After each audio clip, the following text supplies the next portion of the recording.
आज की कहानी है बेटियों के भी कर्तव्य होते हैं। माँ, आपने भाभी को कुछ ज्यादा ही सिर चढ़ा रखा है।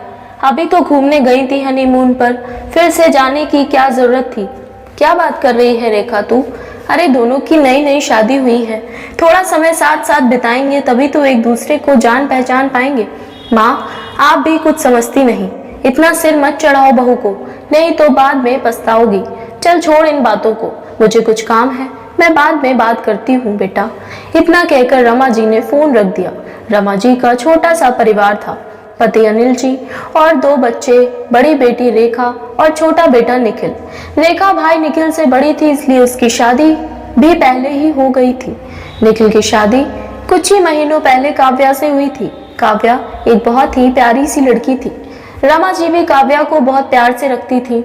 रेखा भी काव्या को बड़ी ननद का मान सम्मान देती थी, लेकिन रेखा खुद को बड़ी ननद होने का घमंड रखती।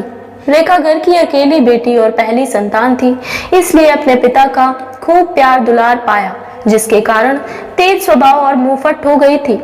रेखा के स्वभाव से रमा जी अक्सर बहुत चिंतित रहती थी, क्योंकि रेखा की ससुराल भी उसी शहर में थी, तो अक्सर मायके आती जाती रहती थी।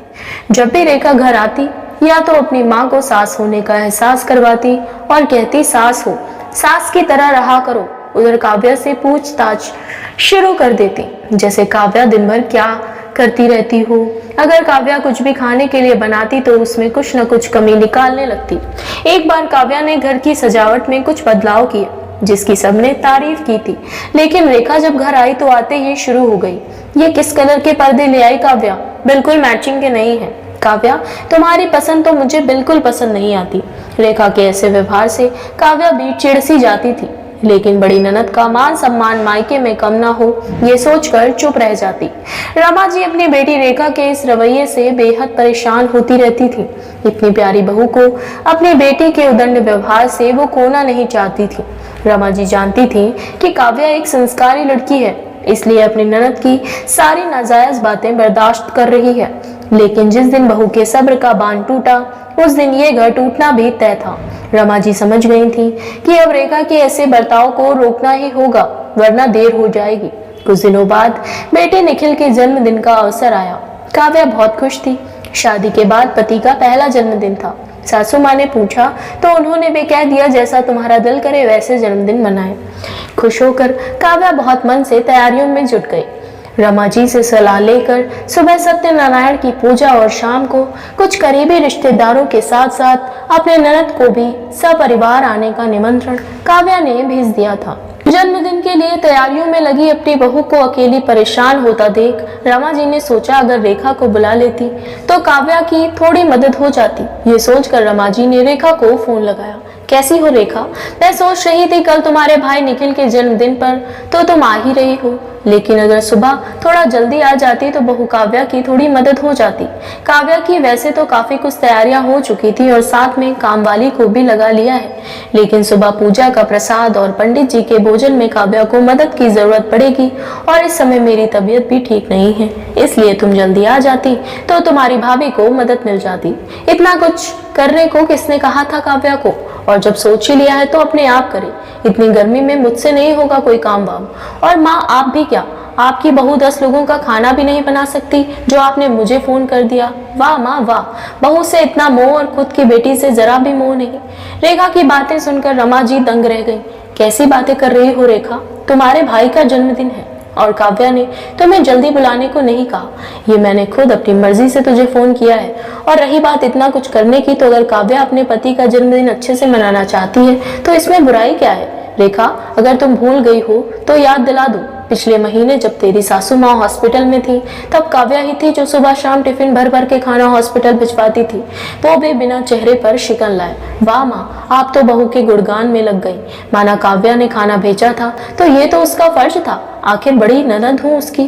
रेखा तैश में आकर अपनी माँ से बहस करने लगी। रेखा सुन, भाभी के फर्ज तो तुझे खूब मालूम है, लेकिन कभी ननद के क्या फर्ज होते हैं ये भी याद कर लिया कर। देख रेखा, माँ हूँ तेरी, इसलिए तेरी हर बदतमीजी को बर्दाश्त भी कर लूंगी और गलती को माफ भी कर दूंगी, लेकिन ये हमेशा याद रखना, काव्या तेरी भाभी है और वो भी सिर्फ एक सीमा तक ही तेरी बदतमीजी को बर्दाश्त करेगी।